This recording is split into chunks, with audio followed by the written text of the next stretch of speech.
Hello.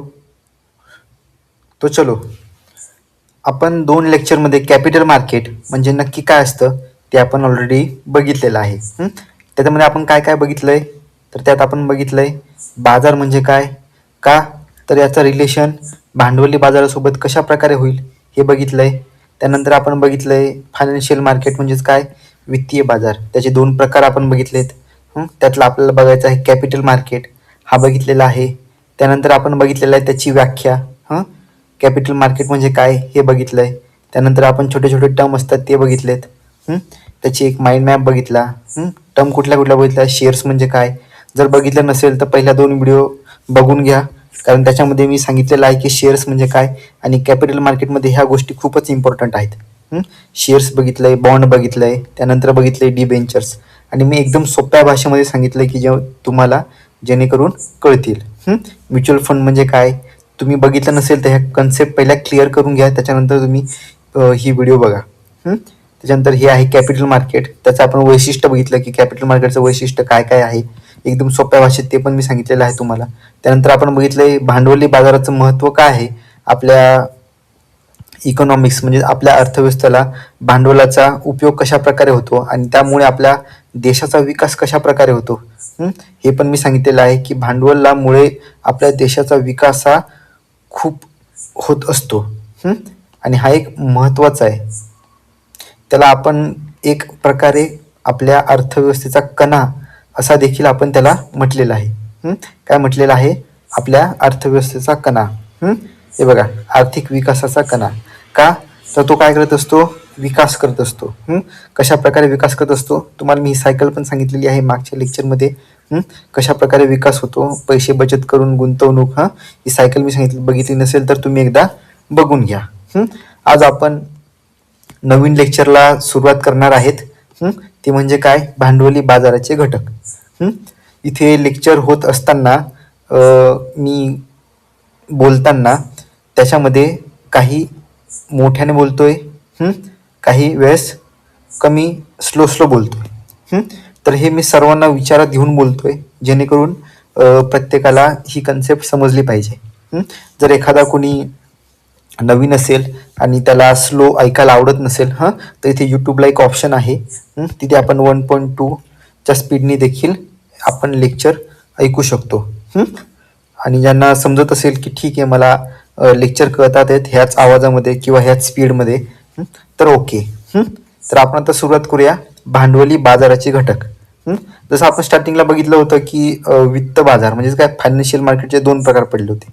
कोणते कोणते पडलेले, तर पहिलं कुठलं होतं, मनी मार्केट. दुसरं होतं कॅपिटल मार्केट. त्यालाच आपण काय सांगतो, भांडवली बाजार. जे 1 वर्षापेक्षा जास्त असतं कालावधीसाठी चालत असतं त्याला आपण सांगतो भांडवली बाजार. तर आपण त्या भांडवली बाजाराचेच आपल्याला काय बघायचे आहेत, प्रकार. घटक म्हणजेच काय, प्रकार. किती प्रकार पडतात, 2 प्रकार पडतात. ते सर्वांना माहीत पाहिजेत. पहिला प्रकार काय आहे, प्राथमिक बाजार. दुसरा आहे दुय्यम बाजार. तर आपण एक एक कन्सेप्ट क्लिअर करूया की प्राथमिक बाजार म्हणजे नक्की काय असतं आणि दुय्यम बाजार म्हणजे काय असतं. तर आपण काय करूया, सर्वात प्रथम प्राथमिक बाजार ना प्रथमता बघूया, त्यानंतर काय बघायचंय, दुय्यम बाजार बघूया. तर प्राथमिक बाजार म्हणजे काय असतं, तर प्राथमिक बाजार ह्या नावातच आहे प्राथमिक. आपण शाळेमध्ये जातो, शाळेमध्ये काय असतं, प्राथमिक शाळा.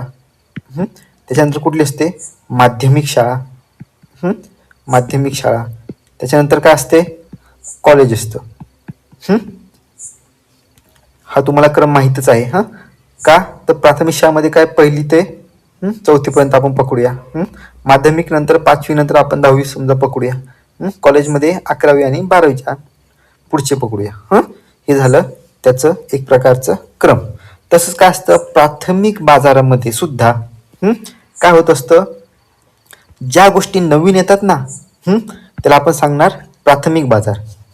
आता तुम्हाला एक एकदम सोपं उदाहरण देतोय जेणेकरून तुम्हाला लगेच समजेल प्राथमिक बाजार म्हणजे काय असतं.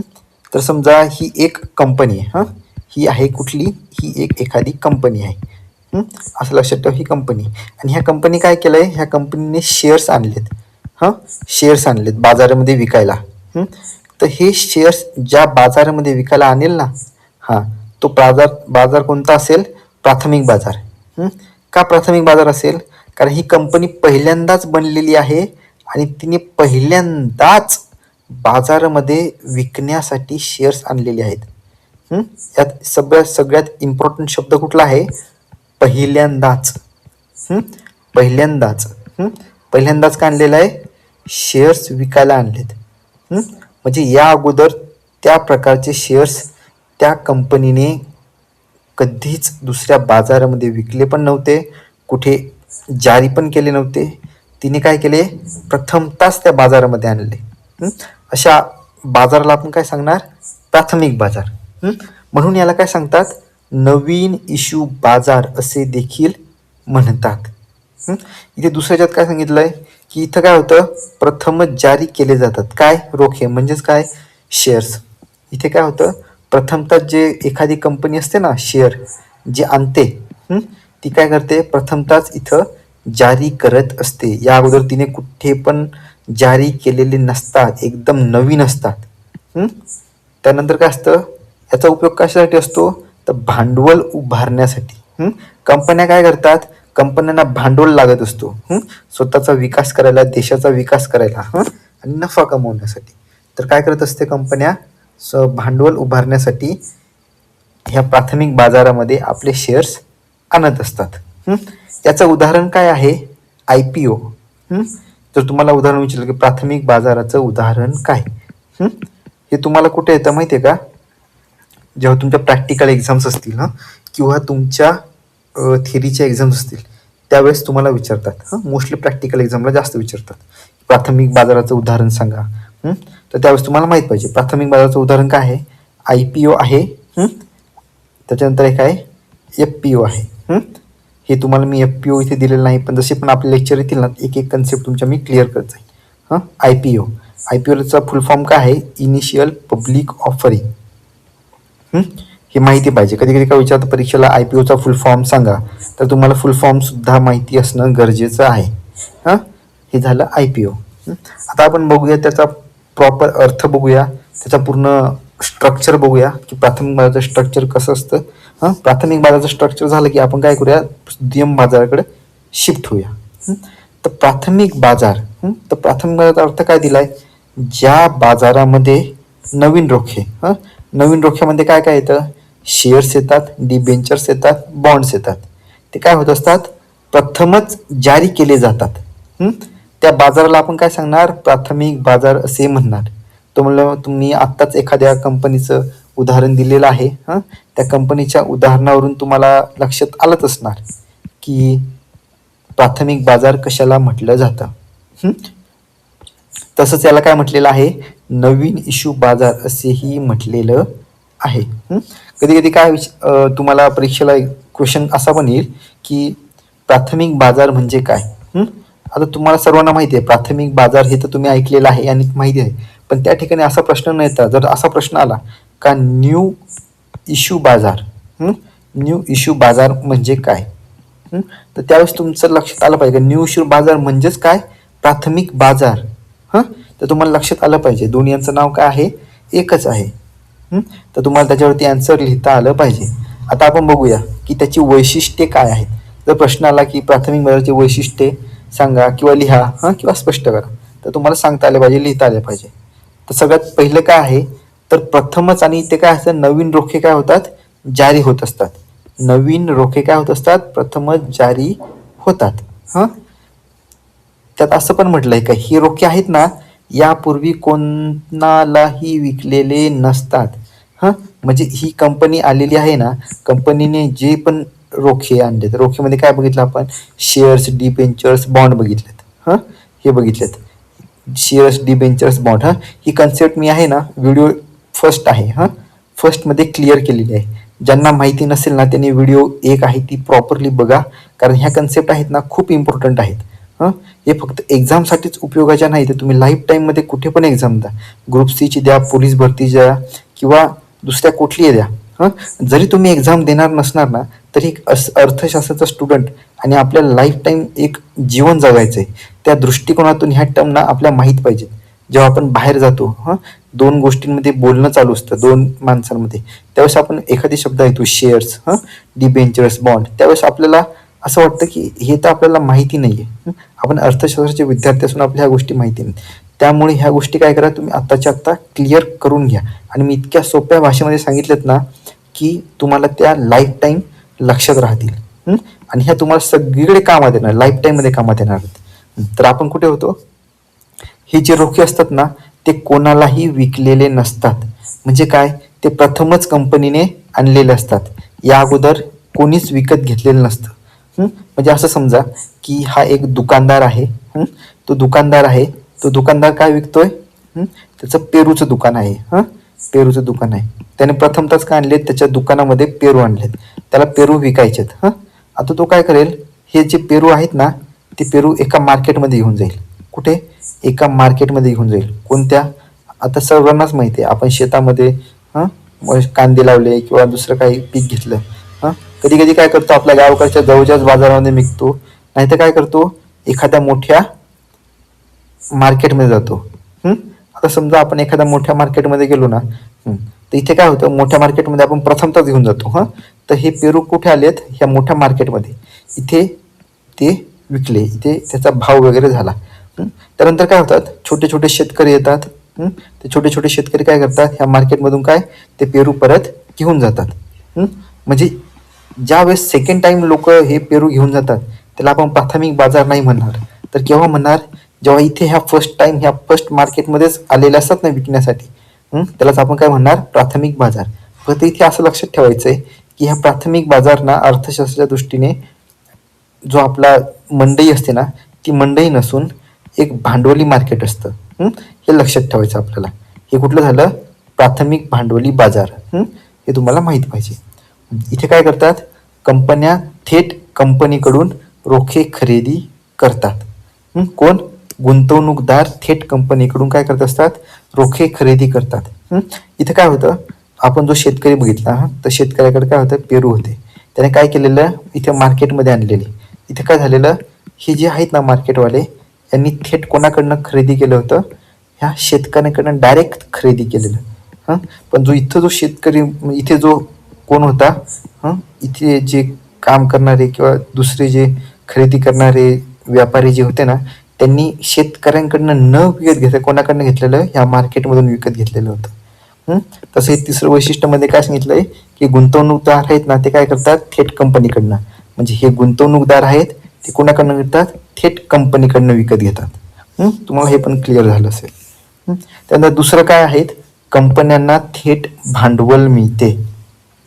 काय होतं, जेव्हा पण ना ह्या शेअर्स किंवा रोखे कुठले पण असतील ना, ते जेव्हा विकत घेतले जातात ना, त्या बदल्यात ना लोक काय करत असतात, त्या कंपनीला पैसे देत असतात. काय करत असतात? त्या कंपनीला पैसे देत असतात. विदाऊट पैशांचं शेअर्स विकत घेता येत नाही. जेव्हा हे पैसे कंपनीला जातात ना, त्या कंपनीचा काय होत असतो? विकास होत असतो आणि कंपनीला चालना मिळते स्वतःच्या प्रोग्रेस करण्यासाठी. यात आणखी सांगितलेलं आहे की गुंतवणूकदारांनी दिलेला पैसा थेट कंपनीकडे जातो. म्हणजे कोणाकडेही जात नाही. कोणी याच्यामध्ये एजंट नसतो, कोणी मिडलमॅन नसतो, कोणी अडवण्यासाठी किंवा कमिशन घेणारा नसतो. थेट कोणाकडे जात असतो? कंपनीकडे जात असतो आणि ती कंपनी त्याचा फायदा करत असते. हा पैसा कशासाठी वापरला जातो? उत्पन्नात वाढ करण्यासाठी, कंपनीचा विस्तार करण्यासाठी किंवा एखादा नवीन प्रकल्प टाकण्यासाठी याचा वापर केला जातो.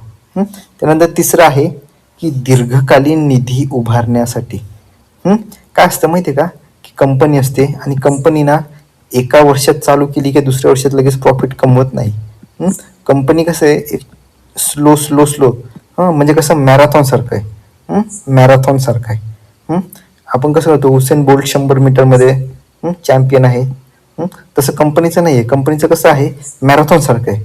हळूहळू हळूहळू हळू हळूहळू करून तेव्हा ती शर्यत जिंकत असते कंपनी. त्यामुळे कसं असतं, दीर्घकालीन आहे. लगेचच्या लगेच फायदा होत नसतो. अशी कंपनी टाकल्यानंतर तिला वेळ लागत असतो. त्यामुळे काय होते, ही दीर्घकालीन काय करते, निधी किंवा भांडवल पुरवत असते. कोण? प्राथमिक बाजार. कोणाला? कंपन्यांना. ओके. त्यानंतर काय असतं, भांडवल निर्मितीस मदत होतं. म्हणजेच काय की भांडवली बाजार आहे ना, जो प्राथमिक भांडवली बाजार आहे तो काय करत असतो, भांडवलाची निर्मिती करतो. आर्थिक विकासासाठी काय असतं, आवश्यक भांडवल उपलब्ध करून देत असतो. यामध्ये काय असतं, मध्यस्थांची भूमिका. यामध्ये मध्यस्थांची भूमिका कोणाकोणाची असते, बँका असतात, अंडर रायटर्स असतात, मर्चंट बँकर्स असतात, यांचा पण काय असतो, सहभाग असतो. आता हे तुम्हाला लगेच समजणार नाही, पण तेवढं लक्षात ठेवा की मध्यस्थांची भूमिका म्हणजे काय, हा एक माणूस आहे, ह्या दुसरा माणूस आहे. जेव्हा ह्या दोघांमध्ये भांडण होत असतं ना, तेव्हा सोडवण्यासाठी तिसरा माणूस येतो. त्याला आपण काय सांगणार, मध्यस्थ. म्हणजेच काय, तर ह्या प्राथमिक भांडवली बाजारामध्ये देखील कोणतरी मध्यस्थ असतं. कोण असतात, बँका असतात, मर्चंट बँकर असतात. हे पण आपण पुढे बघणारच आहेत, ती डिटेलमध्ये बघणार आहेत. सध्या फक्त तुम्ही इथे लक्षात ठेवा. 5 वैशिष्ट्य आहेत, ते 5च्या 5 वैशिष्ट्य तुम्हाला लक्षात राहिले पाहिजे, आणि परीक्षेमध्ये लिहिता आले पाहिजे.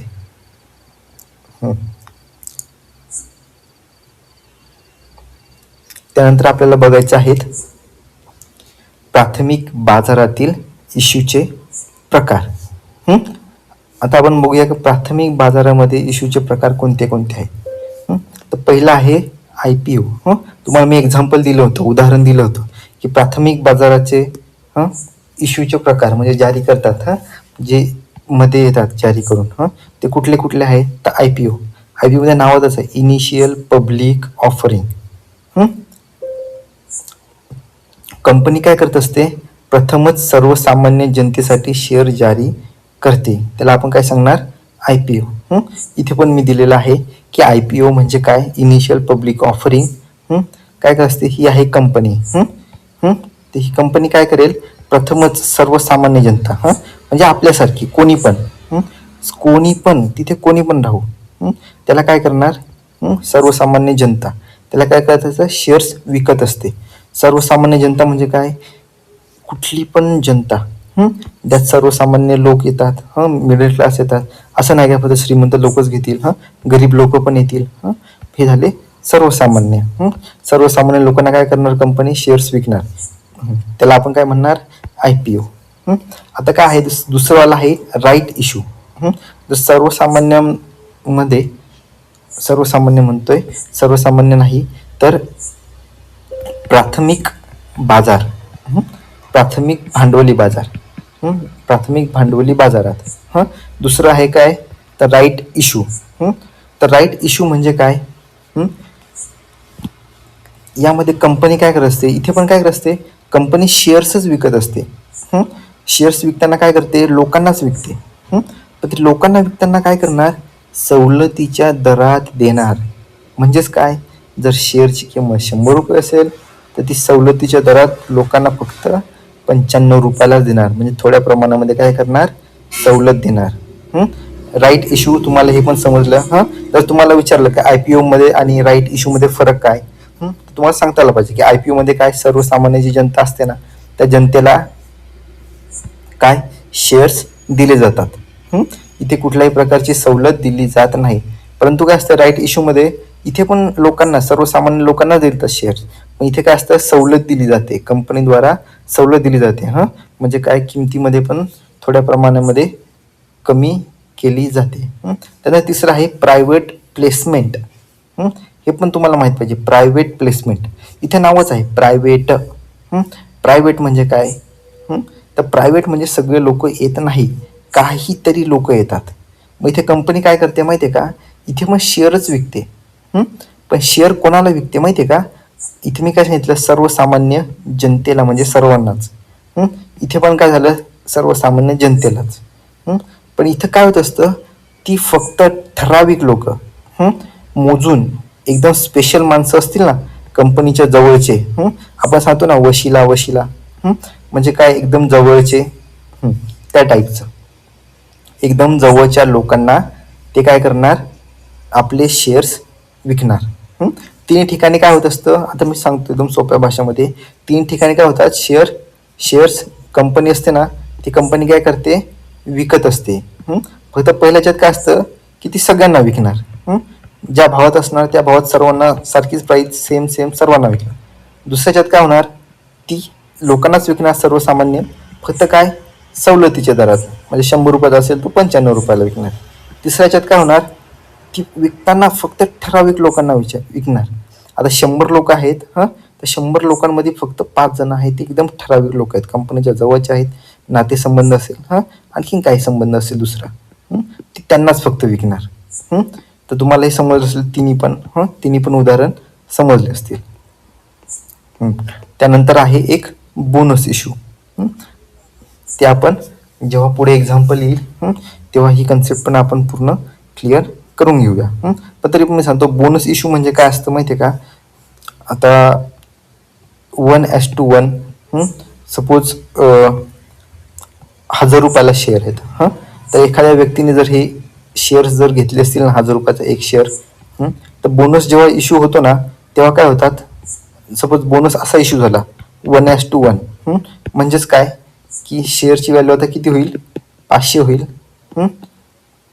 त्यामुळे काय होईल, पहिल्या लोकांकडे किती होता, एक शेअर होता, आता लोकांकडे किती होतील, शेअर 2 होतील. यात काही नसतं, आपण तेवढेच पैसे गुंतवलेले असतात, फक्त आपल्याला शेअरची व्हॅल्यू वाढत असते, म्हणजे काय आपल्याला बोनस शेअर मिळतो. पहिला आपल्याला त्या बँकेचा किंवा त्या कंपनीचा काय होता, एकच शेअर, आता आपल्याला किती शेअर झाले, 2. तेवढ्याच किमतीत फक्त आपलं काय वाढलेलं आहे, शेअरची व्हॅल्यू वाढलेली आहे. प्राईस तेवढीच 1000 इथेच आहे, इथे काय झालं, 500 झाले. हे तुम्हाला समजलं असेल बोनस इश्यू म्हणजे काय. आणखीन डिटेलमध्ये आपण ह्या कन्सेप्ट पुढे बघणारच आहेत. हे तुम्ही एकदा लक्षात करून घ्या, हे नक्की काय असतं ते. इथे त्यांनी उदाहरण दिलंय की एखादी उत्पादन कंपनी नवीन कारखाना उभारण्यासाठी IPO द्वारे शेअर जारी करते. गुंतवणूकदार ते शेअर्स खरेदी करतात आणि कंपनीला भांडवल मिळते. जे तुम्हाला स्टार्टिंग उत्तर सांगितलं की ही कंपनी आहे. कंपनी काय करणार, शेअर जारी करणार, कोण घेणारे कोण असणार, ग्राहक असणार. ग्राहक काय करणार, ते शेअर्स विकत घेणार, आणि ते विकत घेतल्यानंतर काय करणार, कंपनीला काय मिळणार, भांडवल मिळणार. का, ते शेअर्स विकत घेतल्यानंतर काय करणार, त्यांना पैसे देणार, कुणाला, कंपनीला. प्राथमिक बाजाराचे महत्त्व काय आहे, तर नवीन उद्योग सुरू होतात, यामुळे काय होतात, नवीन उद्योग सुरू होतात. कारण काय, एखादा जर एक नवीन उद्योग सुरू करायचा असेल तर त्याला काय लागणार, भांडवल लागणार. तो काय विचार करणार, आपण काय करूया, कंपनीचे शेअर्स आणूया आणि स्वतःचा विकास आणि कंपनीचा विकास करूया. म्हणजेच काय होईल, नवीन उद्योगांना चालना मिळेल आणि नवीन उद्योग सुरू होतील. त्यामुळे काय होईल, औद्योगिक विकास पण होईल. आणि औद्योगिक विकास झाला, कंपन्या वाढल्या, तर कंपन्यांमध्ये काम करायला काय लागतील, कामगार लागतील. त्यामुळे काय होईल, रोजगाराची निर्मिती देखील होईल. आणि एकदा का रोजगाराची निर्मिती झाली आणि तिथे काम करायला लोक आले, तर काय होईल, त्या कंपनीचा नफा वाढेल. आणि कंपनीचा नफा वाढला तर कंपनी काय करेल, सरकारला काय करेल, टॅक्स देईल. आणि एकदा का टॅक्स सरकारकडे जमा झाला की सरकार काय करेल, त्यामुळे त्या टॅक्समधून रस्ते बांधेल, मूलभूत सुविधा देईल आणि काय करेल, आपल्या देशाचा विकास करेल. आणि काय होईल, आर्थिक विकासाला काय मिळेल, चालना मिळेल. तर तुम्हाला जे प्राथमिक बाजार आहे, ही कन्सेप्ट एकदम क्लिअर समजली असेल असं मी समजतो. आता याच्या उलट आहेत ते म्हणजे काय, दुय्यम बाजार. जर तुम्हाला प्राथमिक बाजार ही कन्सेप्ट जर समजली असेल ना, दुय्यम बाजार कन्सेप्ट समजायला तुम्हाला वेळ लागणार नाही. जर तुम्हाला समजली नसेल तर एकदा तुम्ही परत बॅक करा आणि ती कन्सेप्ट काय करा, समजून घ्या. त्यानंतर तुम्ही काय करा, दुय्यम बाजारावरती शिफ्ट व्हा. तर आपण आता बघणार आहेत दुय्यम बाजार. दुय्यम बाजार म्हणजे नक्की काय असतं. तर दुय्यम बाजाराला काय सांगतात, शेअर बाजार असं देखील म्हणतात. आता शेअर बाजार, तुम्ही हे नाव नवीनच ऐकलं असेल, शेअर बाजार. शेअर बाजार हे कसं नाव आहे, नवीनच नाव आहे. तुम्ही हे पण ऐकलं, हे तर कमीत कमी ऐकलं असणार, ट्रेडिंग करतो. ट्रेडिंग करतो. ॲडव्हर्टाईजमध्ये आपण बघतो की असा एक ग्राफ असतो, तो ग्राफ असा वरती जातो. लोक काय करतात, पैसे लावत असतात. जेव्हा तो ग्राफ वरती जाणार तेव्हा काय होणार, आपला प्रॉफिट जाणार. जेव्हा प्रॉफिट होणार तेव्हा आपल्याला काय मिळणार, पैसे मिळणार. हे आपल्याला माहीत असतं. ते हे काय झालं, ट्रेडिंगचं. जिथे ट्रेडिंग होत असते ना, त्याला काय आपण म्हणत असतो, शेअर बाजार म्हणत असतो. हे कुठलं झालं, दुय्यम बाजार. या ठिकाणी काय असतं, आधीच जारी केलेले रोखेची खरेदी आणि विक्री होत असते. म्हणजे या ठिकाणी काय असतं, ऑलरेडी जे खरेदी केलेत ना त्याची खरेदी आणि विक्री होत असते. याचं उदाहरण काय आहे? Bombay stock exchange, national stock exchange. हां, आता ही एक जी कन्सेप्ट आहेत ना त्या आपण कन्सेप्ट नंतर डिटेलमध्ये बघणार आहेत. जसे जसे लेक्चर येतील ना तसे तसे आपण ह्या एक एक कन्सेप्ट क्लिअर करणार आहे. हां, फक्त आता इतकं लक्षात ठेवा की जे दुय्यम बाजार आहे तर दुय्यम बाजारमध्ये उदाहरण काय आहे? BSE आणि NSE. त्याला काय म्हणतात? शेअर बाजार म्हणतात. जसं आपण कुठलं त्या पेरूवाल्याचं एक्झाम्पल बघितलं की तो पेरू विकणारा कोण आहे? एक शेतकरी आहे. त्याने एकाला मार्केटमध्ये पेरू विकले. त्यानंतर त्या मार्केटमधून विविध काय केले? विक्रेते होते ना, त्यांनी काय केले? तिथून पेरू खरेदी केले आणि मार्केटला विकायला नेले. म्हणजे हे सेकंड टाइम जे तयार झालं ना, सेकंड टाइम त्याला आपण काय सांगणार? दुय्यम मार्केट. काय? दुय्यम भांडवली बाजार. त्याला आपण सांगणार दुय्यम भांडवली बाजार. का? तर कारण हे सेकंड टाइम झालेलं आहे, फर्स्ट टाइम नाही झालेलं. फर्स्ट टाइम खरेदी नाही झालं कारण ह्या ठिकाणी ऑलरेडी त्या शेतकऱ्याने विकलेले होते. आणि विकलेले होते त्यानंतर डबल पुन्हा कोणी ह्या जे विकणारे दुसरे ग्राहक असतील ज्यांना दुसऱ्या मार्केटमधून काय करायचं? विकायचं किंवा गल्ल्यात बोळीमध्ये किंवा दुसऱ्या बाजारांमध्ये जाऊन ती पेरू विकायचे. म्हणजे ह्या ठिकाणी त्यांनी काय केलं? ती पेरूंची खरेदी केली. म्हणजे हे तुम्हाला समजलं पाहिजे की दुय्यम बाजार म्हणजे काय. तसं शेअर बाजारचं आहे. तर शेअर बाजार आहे ना त्या शेअर बाजारामध्ये काय होत असतं? आधीच जे विकलेले असतात ना, काय? आधीच जे विकलेले असतात, जे रोखे असतात त्याची काय होत असते? खरेदी आणि विक्री होत असते. म्हणजे काय? तर ही कंपनी आहे. ह्या कंपनीने काय केलेले? शेअर जारी केले होते. तर इथे शेअर जारी केल्यानंतर काय झालं? इथे काही लोक होते त्यांनी काय केले? हे शेअर्स आहेत ना हे शेअर्स विकत घेतलेत. समजा यांनी शेअर्स विकत घेतलेत. आता यांना असं वाटतं की आम्हाला पैशाची गरज आहे. एकाला वाटलं मला आता याच्यामध्ये इंटरेस्ट नाही, मला ते विकून टाकायचे. त्यावेळेस काय करतील? यांच्याकडे जे शेअर्स असतील ना ते हे लोक काय करतील? हे लोक दुय्यम बाजारात जातील, दुय्यम भांडवली बाजारामध्ये जातील आणि त्यांच्याकडचे जे शेअर्स असतील ना ते ह्या बाजारामध्ये काय करतील? विकून टाकतील. जर कंपनीला फायदा झाला असेल ना तर यांनी जर समजा 500 रुपयाला घेतली असतील ना शेअर तर ह्या शेअरची व्हॅल्यू देखील वाढेल जेव्हा कंपनीला फायदा होतो. म्हणजे काय झाली होईल? कंपनीला फायदा झाल्यामुळे व्हॅल्यू झाली 600 रुपये. मग हे काय करतील? हे जे लोक आहेत ना हे दुय्यम बाजारामध्ये शेअर कितीला विकतील? 600 रुपयाला विकतील आणि त्यांना काय होईल? 100 रुपयाचा नफा होईल. तुम्हाला दुय्यम बाजार समजलेला आहे. आपण आता बघूया दुय्यम बाजाराचा नक्की अर्थ काय होतो ते बघूया. ज्या बाजारात आधीच जारी केलेले रोखे खरेदी आणि विक्रीसाठी उपलब्ध असतात त्या बाजाराला आपण काय म्हणणार? दुय्यम बाजार असे म्हणणार. यालाच काय म्हणतात? शेअर बाजार म्हणजेच काय? स्टॉक मार्केट असेही म्हणतात. मग तुम्हाला कधी कधी असं पण लिहायला येईल परीक्षेला की स्टॉक मार्केटबद्दल माहिती लिहा. तर तुम्हाला सांगता आलं पाहिजे की स्टॉक मार्केट हे काय आहे? दुय्यम बाजार आहे. किंवा तुम्हाला MCQ टाईपमध्ये येईल किंवा तुम्हाला एक्झामला फिल इन द ब्लँक्स किंवा चुकी बरोबर किंवा असे 4 स्टेटमेंट असतील त्या 4 स्टेटमेंटमध्ये तुम्हाला विचारलं जाईल की दुय्यम बाजारला स्टॉक मार्केट असेही म्हणतात. आता याच्यामध्ये काय आहे? जर तुम्ही जर एक विचार केला कोणी MPSCचा अभ्यास करत असेल, कोणी पोलीस भरतीचा अभ्यास करत असेल तिथे प्रश्न कशा प्रकारे येतील? आता पोलीस भरतीला जर प्रश्न आला ना तर पोलीस भरतीला प्रश्न कसा येईल माहिती आहे का? डायरेक्ट पोलीस भरतीला डायरेक्ट प्रश्न येईल की दुय्यम बाजार कोणते आहे? तर दुय्यम बाजारामध्ये एक येईल IPO, दुसरं येईल FPO, तिसरं येईल राईट्स अंडर राईट्स आणि चौथं येईल स्टॉक मार्केट. हे असं काय येईल? MPSCला नाही तर कशाला? पोलीस भरतीला. तर तुम्हाला माहित पाहिजे स्टॉक मार्केटचं उत्तर आहे ते तुम्ही करेक्ट करता आला पाहिजे. हाच प्रश्न जर MPSCला जर विचारला ना तर MPSCला कशा प्रकारे विचारतील? थोडंसं काय होईल? एक लेवल वाढेल. MPSCला कसं स्टेटमेंट बेस्ड क्वेश्चन विचारतात ते स्टेटमेंट क्वेश्चन विचारतील की दुय्यम बाजार म्हणजे काय? त्याच्यामध्ये 4 स्टेटमेंट असतील. असे 3 आपण समजा हे 3 स्टेटमेंट आहेत. पहिलं स्टेटमेंट काय आहे? तर दुय्यम बाजारमध्ये प्रथमच जारी केलेले काय असतात?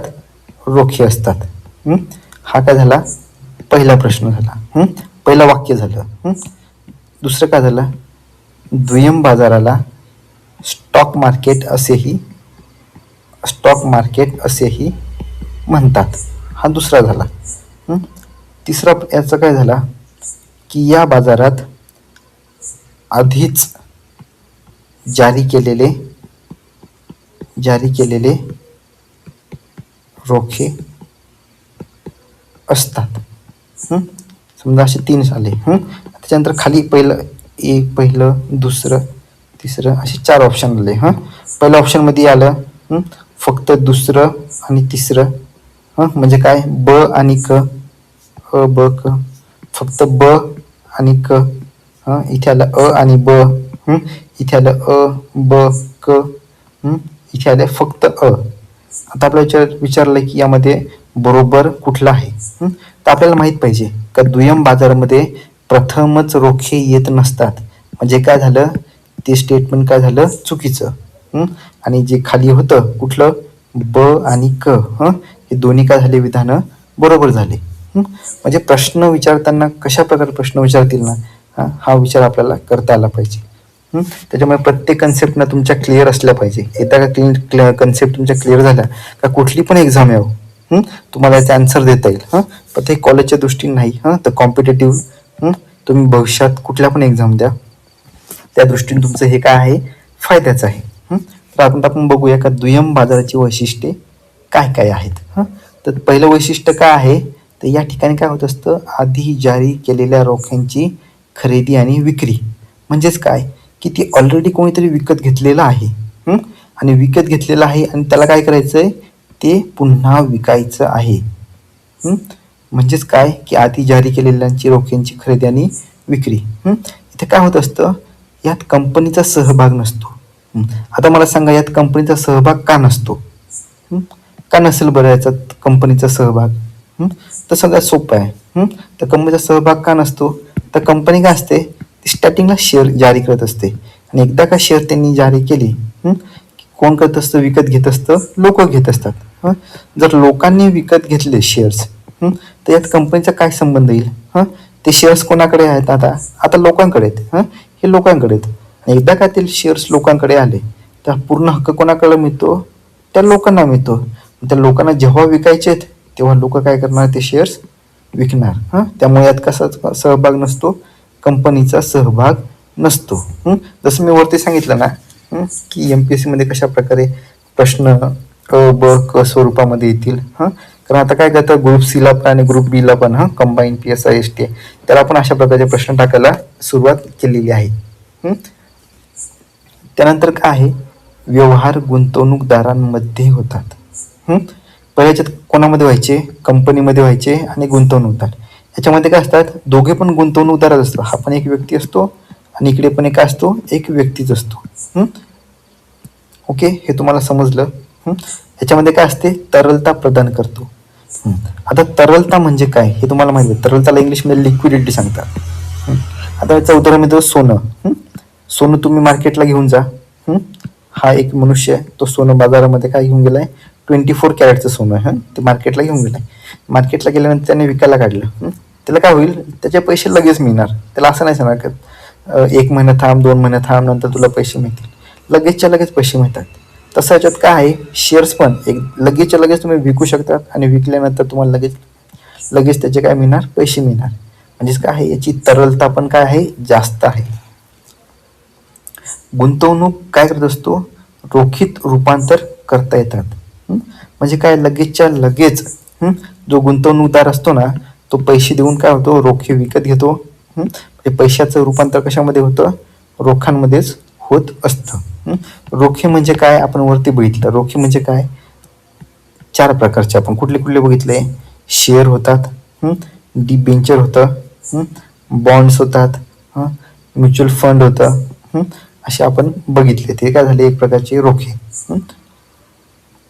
त्यानंतर आहे शेअर्सच्या किमती मागणी व पुरवठ्यावर ठरतात. काय होतं माहिती आहे का, कंपनी चालू झाली ना, कंपनी चालू झाली की कंपनीमध्ये काय असतं, शेअर जे जारी केलेले असतात. आता हे कंपनीने शेअर जारी केलेत. आपण समजू हे आहे शेअर जे कंपनीने जारी केलेत. आणि इथे लोक आहेत, हे लोक आहेत. ह्या लोकांनी काय केलेत, हे जे शेअर्स आहेत ना, हे शेअर्स काय केलेत, विकत घेतलेत. आता हे प्रथमच त्यांनी घेतले होते, त्यांना माहिती पण नव्हतं का भविष्यात कंपनी चालेल किंवा नाही चालणार. पण काय झालं, ही जी कंपनी आहे तिचं काय होली, वाढ झाली आणि तिला काय व्हायला, नफा भरपूर होऊ लागला. म्हणजे काय पटापट प्रॉफिट व्हायला लागलं. मग त्यामुळे काय झालं, प्रॉफिट वाढायला लागल्यामुळे काय लोकांना भरपूर जणांना माहिती पडलं की ही कंपनी काय होते, नफा मिळवते, तिचा प्रॉफिट वाढू राहिला आहे, खूप वाढू राहिला आहे. मग त्यावेळेस काय होईल, खूप लोकांना वाटेल की आम्हाला पण ह्या कंपनीचे शेअर पाहिजे, आम्हाला पण ह्या कंपनीचे शेअर पाहिजे. जेव्हा हिचा डिमांड वाढेल लोकांमध्ये, मागणी वाढेल, त्यावेळेस काय होईल की याने जर ते शेअर विकायला जर काढले ना, त्याने जर 100 रुपयाला जर घेतले असतील ना, जर मागणी जर जास्त असेल ना, तर तो हे शेअर कितीला विकू शकतो, 1000 रुपयाला विकू शकतो. जर त्या कंपनीचा नफा होत असेल आणि लोकांना खरंच त्या कंपनीचा शेअर हवा असेल आणि मागणी खूपच जास्त असेल, त्यावेळेस किती असेल, 1000 रुपयाला तो विकू शकतो. मग आता हे पण समजलं की शेअरची मागणी ही कशावरती डिपेंड असते, पुरवठ्यावरती. मागणी आणि पुरवठ्यावर असते त्याची किंमत. काय सांगितलंय, शेअरची किंमत असते. किंमत कशावर ठरते, मागणी आणि पुरवठ्यावर ठरत असते. यामुळे काय होतं, खरेदी आणि विक्रीमध्ये काय होते, गुंतवणूक वाढते. याच्यामध्ये काय असतं, विश्वास असतो. काय विश्वास असतो की लगेच आपल्याला खरेदी करतात आणि लगेच आपल्याला काय करतात, विकत पण देता येतात. आता जसं प्रत्येक गोष्टीमध्ये काय असतं की कोणी ना कोणी पाहिजे असतं, कशासाठी, नियंत्रण ठेवण्यासाठी. नियंत्रण ठेवलं नाही तर काय होणार, चोरी होणार, घपले होणार, काहीतरी चुकीचे अकृत्य कामे होणार. त्यामुळे नियंत्रण ठेवण्यासाठी कोणतरी पाहिजे. तर ह्या दोन्ही पण बाजारामध्ये जे कॅपिटल मार्केट असतं, म्हणजेच काय, भांडवली बाजार, त्यात आपण काय बघितलं, प्राथमिक आणि दुय्यम. तर यांना देखरेख करण्यासाठी कोण असतं, याचे नियम बनवणं, याचे कायदे बनवणं, हे काही चुकले तर यांना समजून सांगणं, काही चुकीचे कामं केले त्यांना शिक्षा देणं, पेनल्टी लावणं, हे कोणाचं काम असतं, सेबी. कोणाचं काम असतं, सेबी म्हणजेच काय, security exchange board of India. त्याला काय म्हणतात, सेबी. सेबीचं नियंत्रण असतं. हे पण तुम्हाला येईल की जे स्टॉक मार्केट असतं किंवा कॅपिटल मार्केट असतं त्यावरती नियंत्रण ठेवण्याचं काम कोण करत असतं, सेबी. तर तुम्हाला जर पोलीस भरतीला प्रश्न आला की सेबीचा फुल फॉर्म काय, तर तुम्हाला सेबीचा फुल फॉर्म लिहिता आला पाहिजे. किंवा पोलीस भरतीला असा पण प्रश्न येईल, सेबीपेक्षा आपण असं समजूया की पोलीस भरतीला असा प्रश्न आला की स्टॉक मार्केटवरती नियंत्रण कोणाचं असतं. स्टॉक मार्केटवरती नियंत्रण कोणाचं असतं, पहिला आला RBIचं, दुसरं असलं IPLचं, तिसरं आलं ICICIचं, चौथं आलं सेबीचं. तर तुम्हाला हे माहिती पाहिजे सगळं कोणाचं नियंत्रण असतं. कधी कधी असं पण येईल की स्टॉक मार्केटवरती कोणाचं नियंत्रण असेल आणि ऑप्शनला BCCI पण येईल. तर BCCI काय आहे ते पण माहीत पाहिजे. BCCI क्रिकेटच्या रिलेटेड आहे, सगळ्यात श्रीमंत बॉडी आहे, हे पण माहिती पाहिजे. तर तुम्हाला इथे प्राथमिक आणि दुय्यम ह्या गोष्टी जवळपास समजलेल्या आहेत. तर दुय्यममध्ये आणखीन आपल्याला काय बघायचं होतं, स्टॉक मार्केट बघायचं होतं. तर स्टॉक मार्केटची इमेज तुम्हाला दिसतच असेल.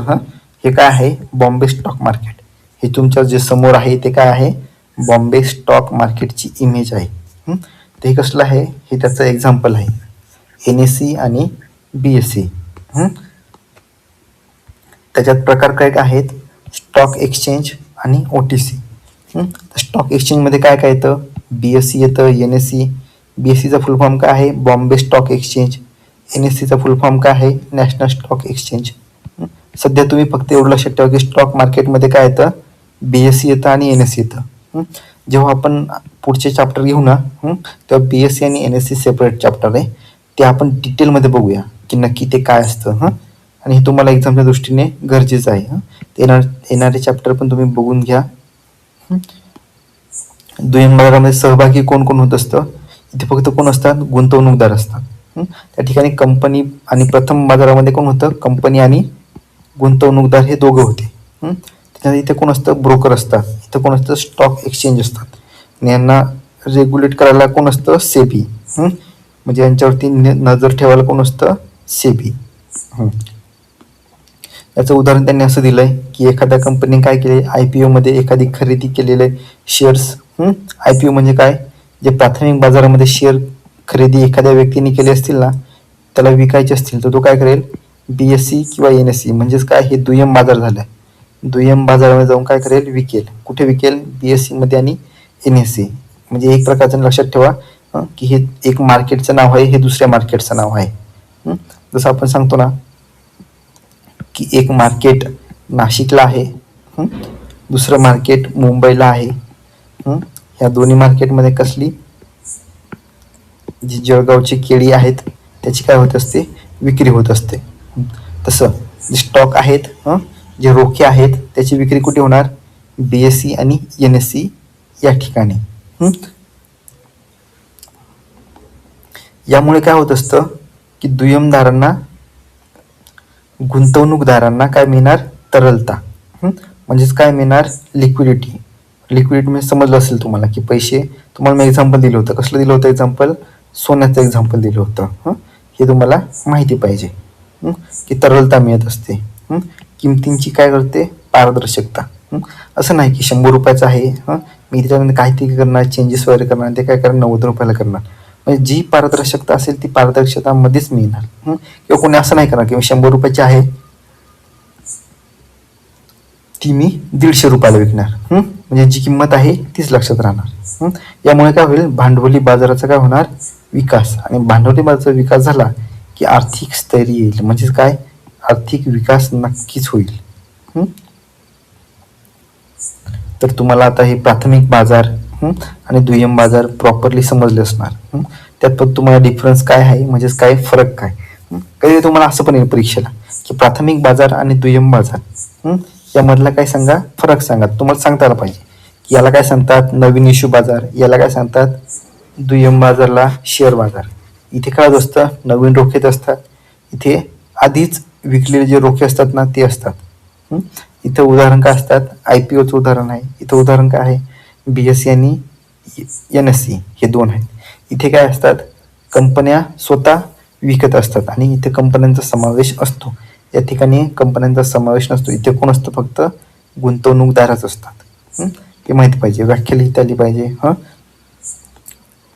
अशा प्रकारे तुम्हाला 3-4 फरक व्यवस्थित लिहिता आले पाहिजे आणि ह्या कन्सेप्ट पण तुमच्या क्लिअर असल्या पाहिजे. जर तुम्हाला मोठा प्रश्न आला तर तुम्हाला हे सगळ्याच्या सगळं एक्सप्लेन करावं लागेल. IPO, right issue, private placement, NSc, BSc, हे सर्व तुम्हाला एक्सप्लेन करावं लागेल. तर तुम्हाला ही कन्सेप्ट प्रॉपरली समजली असेल की भांडवली बाजाराचे घटक म्हणजेच काय, प्रकार कोणते, तर तुम्हाला 2 प्रकार सांगता आले पाहिजे. जर तुम्हाला आणखीन पण जर समजलं नसेल की भांडवली बाजाराचे 2 प्रकार कोणते कोणते होते, काय होतं एका लेक्चरमध्ये कधी कधी समजत नाही, तर तुम्ही काय करा, पुन्हा लेक्चर बघा, हळूहळू बघा, जेणेकरून काय होईल, तुम्हाला ते फायद्याचं राहील. तर तुम्हाला भांडवली बाजाराचे घटक नक्की समजलेले असतील, म्हणजे काय प्रकार समजले असतील. तर इथे आपण काय करूया, हे लेक्चर आपण थांबूया.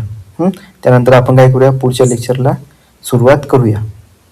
ज्यांना समजलं असेल त्यांनी नोट्स काढले तरी चालतील, नोट्स काढले नाही, इतरत्र कुठे पण जातो आपण त्यावेळेस ऐकले लेक्चर तरी पण चालतील. यामुळे काय होईल, तुमची रिव्हिजन होईल आणि एकदा रिव्हिजन झाली ह्या गोष्टी काय होतील, तुमच्या डोक्यामध्ये फिक्स राहतील. तर आपण इथे काय करूया, हे लेक्चर थांबूया.